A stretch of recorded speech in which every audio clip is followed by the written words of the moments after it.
अस्सलामु अलैकुम रहमतुल्लाहि वबरकातुहू।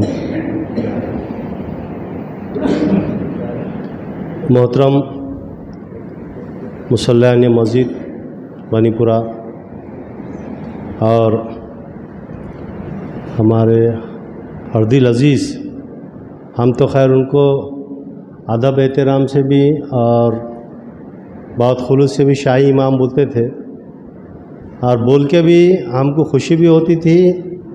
और वो भी जो हाफिज़ साहब थे, बड़ा गर्मजोशी से मुस्कुरा के वो चीज़ों को सुनते थे। अल्हम्दुलिल्लाह हाफिज़ साहब की सोहबत में रहने का तमाम मुसल्लियों को भी ज़्यादा वक्त मिला, उसमें से मुझे भी मिला।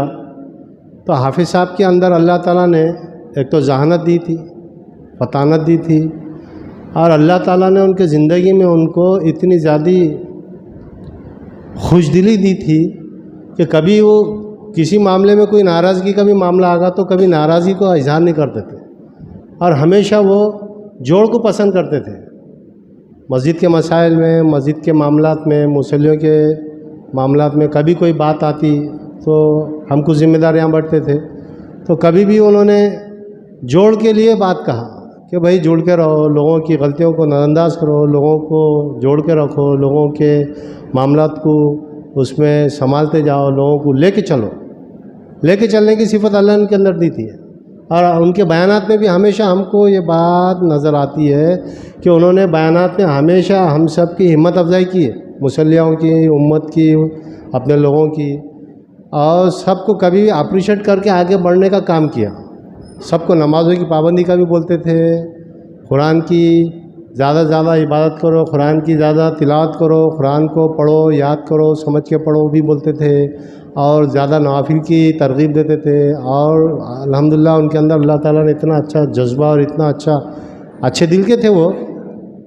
मस्जिद के मामलात में तो मस्जिद के जैसे बग़ैर पिल्लर के मस्जिद खड़े नहीं रहती, वैसे मस्जिद के पिल्लर थे, सुतून खूंटी बोलते ना, वैसे थे। एक बात, और मस्जिद के अंदर जब मस्जिद वाली जमातें वगैरह आती थी तो उसके अंदर अल्हम्दुलिल्लाह बढ़ चढ़ के हिस्सा लेते थे, तालीम के अंदर भी उनके साथ देते थे और उनके माहौल में रहते थे।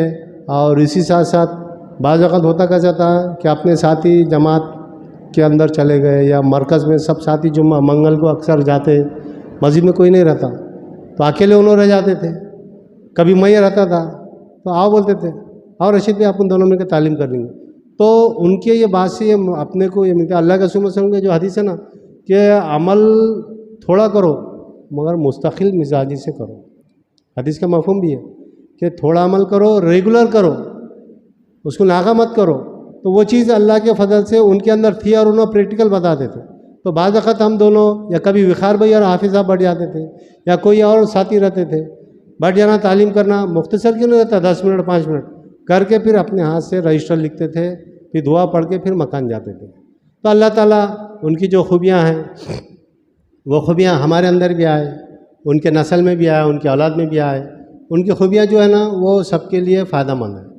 अल्लाह ताला उनके दर्जात को कबूल करे, उनकी ख़ब्र में अल्लाह ताला नूर अता करे और उनकी बाल बाल मग़फ़िरत करे, करवट करवट मग़फ़िरत करे। और उनको जो हिफ्ज़ का जो शौक़ था वो मेरे दिल में, आपके दिल में, सबको कुरान को बार बार पढ़ने वाला, जैसा आप भी हाफिज़ ने पढ़ा, रोज़ 3 पारे का मामूल था। मुझे मालूम था मगर मैं 2 पारे तक मेरे को बोलते थे उन्होंने। अक्सर मेरे स्कूल सामने से सुबह में जाते थे, वो चौपाल पे मेरा स्कूल है, तो जाते वक्त पैदल जाना, साइकिल हाथ में रहना मगर पैदल जाना, कभी बैठ के गए नहीं, ऐसा मैंने महसूस किया। तो पैदल इसलिए जाते, मतलब आप सब साइकिल रख के पैदल क्यों जा रहे? नहीं, मैं रोज़ पारा पढ़ के जाता हूँ, तो पैदल जाने में मेरा 1 पारा हो जाता बोले, और वापसी में आते वक्त 1 पारा होता बोले। तो मुझे 2 पारों का इल्म था। अब आप सब के ज़रिए 3 पारों का इंशाल्लाह मैं ये चाहे इसको अपनी ज़िंदगी में लाऊँगा, समझे। अब ज़िंदगी का भरोसा नहीं है, अब है सुबह है नहीं है, मालूम नहीं, समझे। और हमारे मोहतरम से बहुत तरगीब मिलती, इतना कुरान शरीफ पढ़ते, बहुत पढ़े। तो हमको अपने बड़ों को देख के उनकी बड़ी जो अच्छी आदतें सीख के अपनी ज़िंदगी में अमल में लाना अपने लिए ज़रूरी है, समझे। और अपनी ज़िंदगी में अपन इन बड़ों की जो बातें हैं वो बड़ों से बरकत मिलती है, बड़ों से अच्छी चीज़ें मिलती है। अपनी ज़िंदगी में लाए तो अल्लाह उनकी बरकत से अपने कामों को आसान कर देता, दुनिया भी आसान हो जाती है, आखिरत भी आसान हो जाती है। अल्लाह ताला हमारे हाफिज़ साहब की मग़फ़िरत करे और अल्लाह ताला पूरे उम्मत की तमाम जमीउल मोमिनीन वल मोमिनात वल मुस्लिमीन वल मुस्लिमात की मग़फ़िरत करे। और ख़ास करके हमारे जो अभी जो हालात चल रहे ना गज़ा में, लबनान में, वहाँ के मुसलमान इस्लाम को महफूज़ रखने के लिए, बैतुल मक़दिस की हिफाज़त के लिए शहीद हो जा रहे हैं। उनके लिए रोज़ 2 रकात पढ़ के दुआ करना मेरा मामूल है, आप भी करना।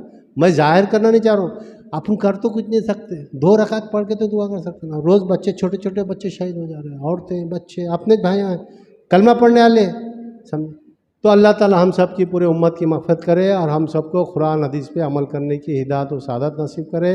और हमारे हाफिज़ अब्दुल अज़ीज़ साहब, उनके वालिद साहब अब्दुल रहमान साहब, माशाअल्लाह नांदेड़ के बेहतरीन करीम लोग, नांदेड़ के मशहूर लोगों में शुमार होता है हाफिज़ अब्दुल रहमान, हाफिज़ अब्दुल रशीद साहब, हाफिज़ अब्दुल अज़ीज़ साहब।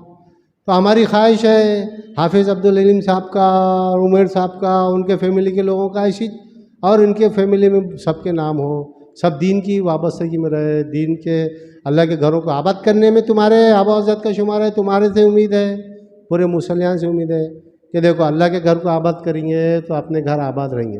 आप उन चबूतरे पे बैठ रहे, कुछ भी नहीं हो रहा, अपने घरों में भी है कि नहीं चबूतरे की जैसी बातें चल रही। अल्लाह के घर को आबाद करके यहाँ पे जो कुरान हदीस की बातें होंगी वो अमल वहाँ पड़ेगा, इसका साया वहाँ पड़ने वाला, और वहाँ साया अच्छा पड़ेगा। अल्लाह की रहमत में हम ये मस्जिद में रहते, वो रहमत अल्लाह घर में रहेंगी तो अपने घर में बीवी बच्चे सब है कि नहीं अच्छे पढ़ेंगे लिखेंगे, सब बेस्ट रहेंगे, सब गुड गुड चलेगा। अभी कुछ भी गुड गुड चढ़ा नहीं, समझे, सब परेशान, रोज़गारी के मसले में परेशान। मेहनत को अल्लाह ने सब अच्छी चीज़ दिया, बॉडी दिया, सेहत दिया, इल्म दिया, इल्म हासिल नहीं कर रहे, अंधेरे में रह रहे। जिसको इल्म नहीं है उन्हें अंधेरे में ज़िंदगी गुजारना। इल्म को हासिल करना बच्चों ने भी, जवान ने भी, बड़ों ने भी। बहुत पढ़ लिया बोल के रुकना नहीं, स्टॉप, नॉन स्टॉप है इल्म, समझे, कसम मार रहा। अब देखो अभी मैं न्यूज़ देख के थर थर थर थर कर रहा था, बिंजामिन नेतन्याहू के ऐसे हाथ हिल रहे थे, परेशान होगा, समझे। खाली उन्होंने कितने रॉकेट मारा, 200-250 मारा है कि नहीं, ऐसा नीचे से ऊपर तक उसकी थरथराहट छूट गई थी। ये इल्म की बरकत है, इल्म से ताकत मिलती, इल्म से इज्जत मिलती, इल्म से दौलत मिलती। आज अपन पीछे है इसलिए इल्म नहीं है। हमारे सदर साहब की भी कोशिश रहती अपने लोग बच्चे बच्चा इल्म हासिल करना, समझे, उनको सपोर्ट भी करते अपने सदर साहब, बहुत सारे चीज़ें हैं। तो आज से अपन ये दिल में आयत करो कि अपने घर में खुद भी पढ़ने का, बीवी बच्चों को पढ़ाने का, अच्छे से अच्छा पढ़ाने का, समझे, और अच्छे से अच्छा बच्चों को आगे बढ़ाने का। अल्लाह ताला मुझे आपको हम सबको कुरान हदीस की बातों पे अमल करने की हिदायत दे और हमारे हाफिज़ अब्दुल अज़ीज़ साहब की मग़फ़िरत करे, उनके वालिद साहब अब्दुल रहमान साहब की भी, उनके अब्दुल रशीद साहब, और हमारे एक दोस्त अब्दुल बशीर साहब, उनके भाई अल्हम्दुलिल्लाह, वो तो माशाअल्लाह पढ़ते पढ़ते एक ने दारुल देवबंद में ही उनका इंतकाल हुआ। बहुत बड़ी अफजलियत की, बहुत बड़ी शहादत की बात है।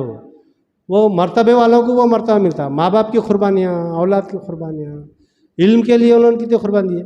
तो अल्लाह ताला हम सबको भी कुर्बानी देने वाला बनाए, इल्म को हासिल करने, कुरान का इल्म, हदीस का इल्म, दुनियावी इल्म। दुनियावी इल्म के लिए अल्लाह के रसूल ने मदीने में बैठ के साहबा को बोले चीन को जाना पड़े तो इल्म सीखने के लिए जाओ।